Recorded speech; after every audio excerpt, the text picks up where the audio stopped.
words of my mouth and the meditation of our hearts be always pleasing in your sight, O Lord, our strength and our Redeemer. Amen. Please take a seat.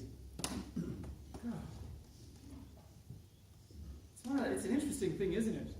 When you stand and you're reading that gospel out loud, you realize, when you're sitting comfortably in your office doing your preparation, it's like, oh yeah, that's not too bad. When you've got to stand and proclaim the gospel, which is something we're all called to do, that's quite a long one, isn't it? So there were three things that struck me that I thought were worth sharing from today's gospel reading. And the first is this assumption around the blindness. That Jesus' disciples and Jesus, they come across this man who's blind. He's born blind. And Jesus' disciples say to Jesus, who sinned, this man or his parents, that he was born blind?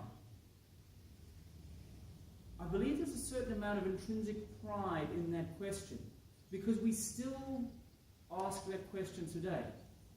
But when things go wrong, we ask, what have I done? What have I done to deserve this? Sometimes what we've done is we've been silly. We were driving too fast, we didn't put our foot on the brakes, and we've had a car accident. That's a personal experience story in there somewhere from when I was a younger person. But sometimes things just happen, don't they? They just happen. And we want to assume that our actions have this control over the world in a way that is literally magical. That's the definition of magic, that our actions can control something over there without a mechanical application of force. What have I done? Oh, now the disciples have a bit of a theological conundrum, because he was born blind. Did God punish him in advance for the sins he was going to commit? Which seems pretty rough. Although as a parent and having been a school teacher, you do know what people are going to do, and sometimes you intervene early. But that's not quite going to work. So maybe he was born blind because his parents had sinned, and the blame and the responsibility had been transferred down, because we have to believe we have control over the world. And if something goes wrong, it is a punishment from God. No. Jesus kiboshes that pretty quickly. He says, no, neither of those. Not his sin, not his parents' sin. And then he says something interesting. He says, this happened so that the works of God might be displayed. Things happen, good things and bad things. They happen all the time. People are born blind. Things happen. The work of God is to take a thing that is bad.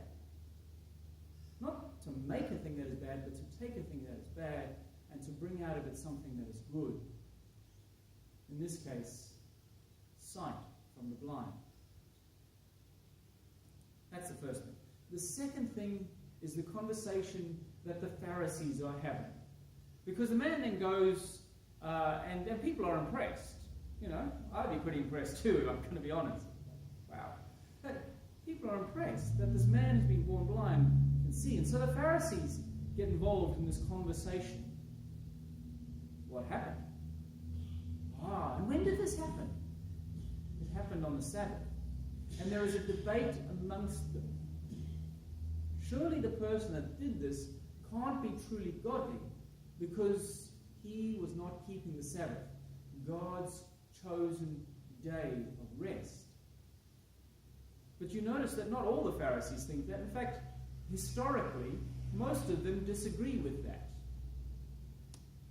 because they have this understanding of what healing is. You see, healing is the work of God. So to heal on the Sabbath is to continue the work of God, the creative work of God.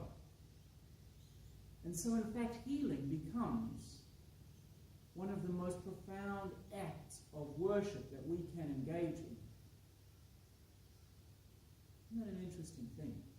For us to heal that which is broken, for us to repair and to mend and to make whole, is one of the most profound acts of worship that we can engage in. It wasn't just true for Jesus, it wasn't just true for the Pharisees 2,000 years ago.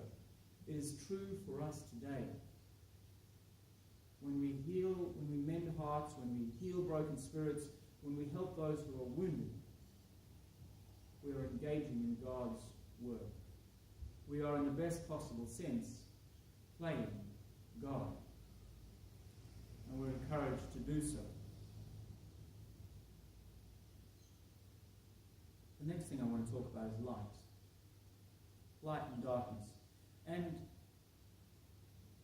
light is so ubiquitous in our society, isn't it? I can get up in the middle of the night, and even though it is dark, I put my glasses on because it's not really dark.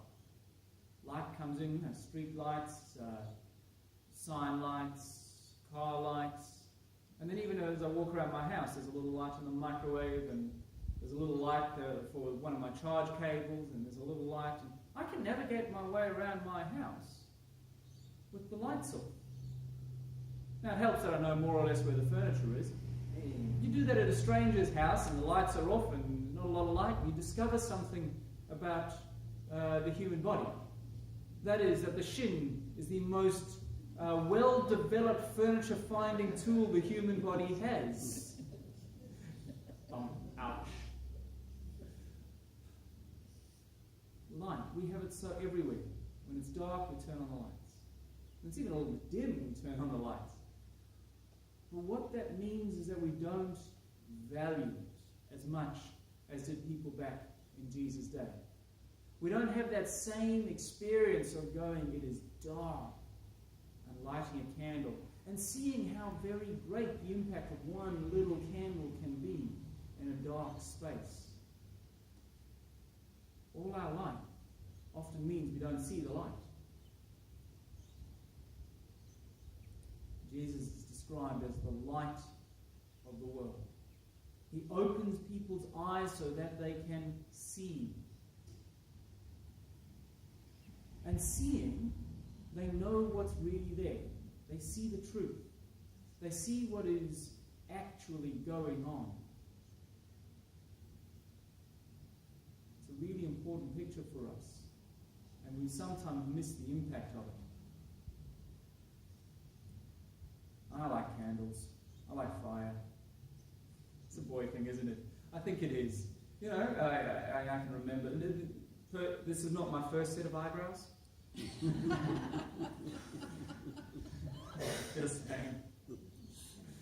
But I remember going to an Easter service late at night. And we had the fire outside. I learned some things about how to really get a good fire going. And coming in and the candles processing.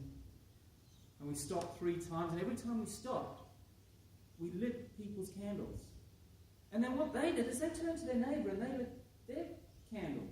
And so as we're processing in this lovely dark night, you see this light spread through the church. You see young children like me going, I wonder how hot that wax is, and they're dripping. That's a bad idea. You see, knowing that Jesus is the light is really important. But if we just stop there, we've got 3 interesting historical anecdotes, don't we, about how we understand sin and bad things and healing and light. But Paul's writing to the Ephesians, for you were once darkness, now you are light in the Lord. And we have a responsibility to share that light with the world. Sometimes that responsibility is lighting somebody else's candle. Sometimes that responsibility is lighting somebody else's way. But for us to be followers of Christ, who is the light of the world, we need to have our own lights lit and ready to shine.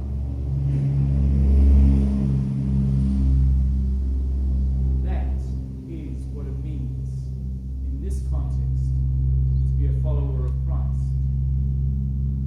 That we might share our light